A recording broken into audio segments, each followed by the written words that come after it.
Semuanya, Assalamualaikum. Perkenalkan, nama saya Toraja Dayang Laipasa dengan NIM 20050582016 dari kelas AK5F. Kali ini, saya akan membahas mengenai kasus 11, yaitu siklus konversi dari mata kuliah Sistem Informasi Akuntansi dengan dosen pengampu Ibu Raya Puspitasari Hasibuan, SE MSI. Simak video ini sampai habis ya. Berikut adalah hal-hal yang akan dibahas di dalam sistem konversi kali ini, mulai dari diagram konteks hingga flowchart terkomputerisasi. Yang pertama, kita akan masuk ke dalam diagram konteks. Diagram konteks dimulai dari pelanggan yang mengirimkan blanket order ke siklus konversi. Blanket order tersebut akan dikirimkan ke bagian produksi yang akan diteruskan ke bagian perencanaan untuk membuat lembar urutan kerja. Supervisor akan membuat permintaan bahan baku, lembar perpindahan, perintah kerja, kartu waktu gaji, dan jam kerja untuk dikirimkan ke siklus konversi. Permintaan bahan baku selanjutnya akan dikirimkan ke bagian penyimpanan untuk membuat kebutuhan bahan baku. Bagian pengendalian persediaan akan mengeluarkan status persediaan, di mana kebutuhan bahan baku, lembar urutan kerja, serta status persediaan ini akan dikirim ke bagian teknik untuk membuat permintaan pembelian. Selanjutnya, kebutuhan bahan baku dan status persediaan akan dikirimkan ke bagian pengendalian persediaan untuk update persediaan dan membuat voucher jurnal. Persediaan bahan baku, lembar perpindahan, perintah kerja, kartu waktu gaji, jam kerja, serta voucher jurnal akan dikirimkan ke bagian akuntansi biaya untuk membuat dan menutup file perintah kerja terbuka, mengupdate barang dalam proses, membuat voucher jurnal, serta mengupdate buku besar. Selanjutnya kita masuk ke data flow diagram. Pada DFD level 0 ini prosesnya hampir sama seperti diagram konteks, hanya saja di sini dibedakan menjadi dua sistem, yaitu sistem persiapan dan produksi serta sistem pencatatan. Pada sistem 1.0 yaitu sistem persiapan dan produksi, pelanggan mengirimkan blanket order, di mana blanket order akan dikirimkan ke bagian produksi dan diteruskan ke bagian perencanaan untuk membuat lembar urutan kerja.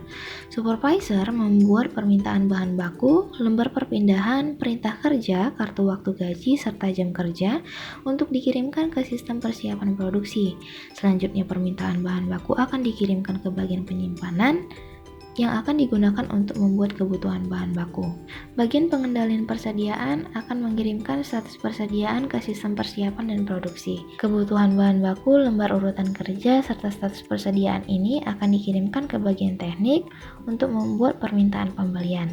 Selanjutnya, kebutuhan bahan baku dan status persediaan akan dikirimkan ke bagian pengendalian persediaan untuk mengupdate persediaan dan membuat voucher jurnal. Permintaan bahan baku, lembar perpindahan, perintah kerja, kartu waktu gaji, jam kerja, dan voucher jurnal selanjutnya akan diteruskan ke sistem 2.0 yaitu sistem pencatatan. Dokumen-dokumen tersebut selanjutnya akan dikirimkan ke bagian akuntansi biaya untuk membuat dan menutup file perintah kerja terbuka, mengupdate barang dalam proses, membuat voucher jurnal, serta mengupdate buku besar.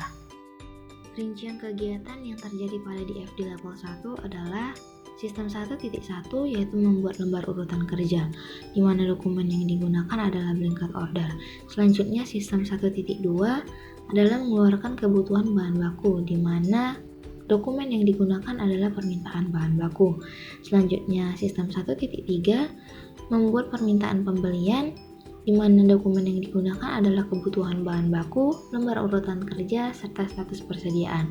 Selanjutnya sistem 1.4 yaitu mengupdate persediaan dan membuat voucher jurnal. Dokumen yang digunakan adalah kebutuhan bahan baku serta status persediaan, yang selanjutnya akan diteruskan ke bagian akuntansi biaya. Kemudian pada DFD level 2 terdapat sistem 2.1 yaitu membuat file perintah kerja terbuka. Dokumen yang digunakan adalah dokumen perintah kerja. Selanjutnya sistem 2.2 yaitu menutup file perintah kerja terbuka. Dokumen yang digunakan adalah lembar perpindahan. Selanjutnya sistem 2.3 mengupdate barang dalam proses. Dokumen yang digunakan adalah kartu waktu gaji, jam kerja, permintaan bahan baku, perintah kerja, kelebihan bahan baku, serta rektor bahan baku. Selanjutnya sistem 2.4 membuat voucher jurnal. Dokumen yang digunakan adalah barang dalam proses. Dan terakhir, sistem 2.5 mengupdate buku besar, di mana dokumen yang digunakan adalah voucher jurnal. Nah, yang ketiga adalah flowchart. Pada flowchart terlihat bagian produksi menerima blanket order dari pelanggan yang akan diteruskan ke bagian perencanaan untuk membuat lembar urutan kerja. Selanjutnya supervisor membuat kartu waktu gaji, jam kerja, permintaan bahan baku, lembar perpindahan, serta perintah kerja, di mana permintaan bahan baku ini akan dibuat salinan dan dikirimkan ke bagian penyimpanan. Selanjutnya permintaan bahan baku ini akan digunakan untuk mengeluarkan kebutuhan bahan baku, di mana kebutuhan bahan baku ini akan disalin dan dokumennya akan dikirim ke bagian pengendalian persediaan untuk digabungkan dengan status persediaan untuk mengupdate status persediaan serta membuat voucher jurnal. Kebutuhan bahan baku, lembar urutan kerja, serta status persediaan akan dikirimkan ke bagian teknik untuk membuat permintaan pembelian. Dokumen permintaan pembelian, permintaan bahan baku, serta perintah kerja akan dikirimkan ke bagian pengendalian persediaan untuk disimpan. Selanjutnya, dokumen-dokumen yang telah dibuat oleh supervisor tadi akan dikirimkan ke bagian akuntansi biaya untuk digabungkan dengan retur bahan baku dan kelebihan bahan baku, di mana perintah kerja akan digunakan untuk membuat file perintah kerja terbuka dan lembar perpindahan akan digunakan untuk menutup file perintah kerja terbuka. Dokumen-dokumen yang telah digabungkan tadi akan digunakan untuk mengupdate barang dalam proses serta membuat voucher jurnal. Voucher jurnal pada bagian ini akan digabungkan dengan voucher jurnal yang telah dibuat sebelumnya pada bagian pengendalian persediaan untuk mengupdate buku besar. Selanjutnya kita masuk pada kelemahan sistem, di mana kelemahan-kelemahan ini akan dipaparkan dalam beberapa poin. Analisis kelemahan pengendalian internal. Yang pertama, otorisasi transaksi. Walaupun supervisor bertindak sebagai hierarki tertinggi pada proses produksi, tetapi kartu waktu gaji dan jam kerja tidak seharusnya diterbitkan oleh supervisor. Supervisor hanya bertugas untuk mengotorisasi dokumen tersebut. Yang kedua adalah pemisahan tugas. Tidak dilakukan secara rinci pada bagian mana saja yang mengeluarkan dokumen tertentu. Tidak diketahui pula bagian apa saja yang terdapat dalam siklus konversi. Selanjutnya yang ketiga adalah supervisi, di mana supervisor tidak dengan jelas menunjukkan bahwa telah melakukan pengawasan terhadap proses produksi. Yang keempat adalah verifikasi independen.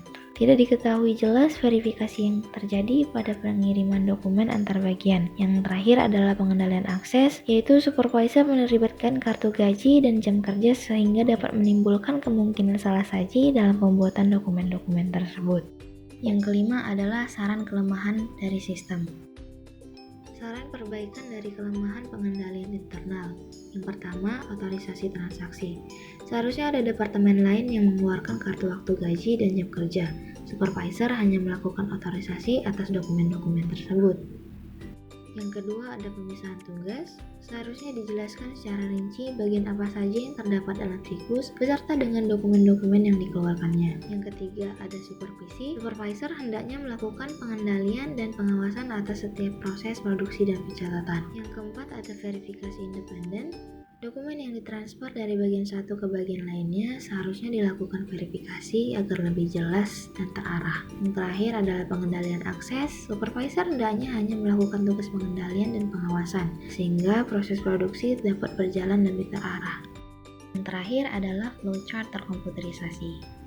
Pada flowchart terkomputerisasi, semua proses sama seperti flowchart yang belum terkomputerisasi. Bedanya hanya pada pembuatan dokumen.